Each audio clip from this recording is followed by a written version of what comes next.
One of the other things that we have done in both Australia and in Vietnam and more recently in Hong Kong is we develop proficiency scales of teachers in terms of their expertise, from low levels of expertise to quite sophisticated classroom practices in three areas: in the pedagogical skills, in their content knowledge, and in their understanding of the role of education.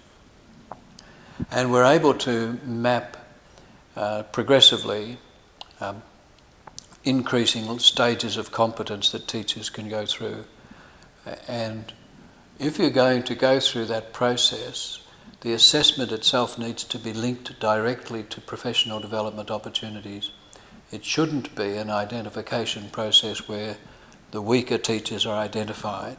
If they are identified, then there should be a parallel system of professional development, so that the assessment is about a needs assessment of development of the teachers, not a punitive system. There's no point in inflating their competence level, because they miss out on professional development if they do that.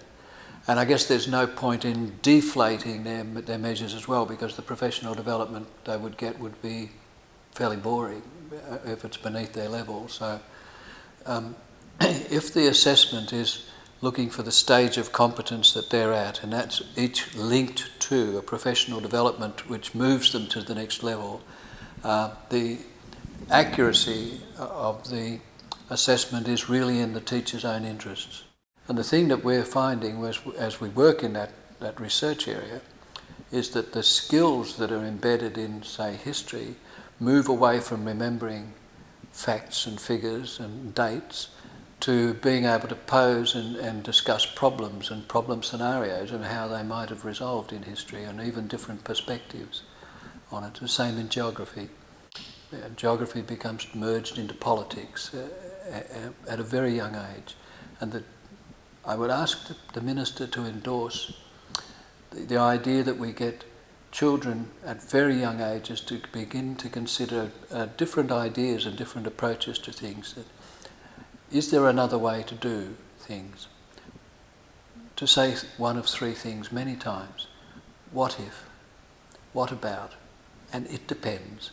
And if we can get our children in schools to start using those expressions, we move their thinking from memory to almost to hypothesis and conjecturing, and that's really high-level thinking.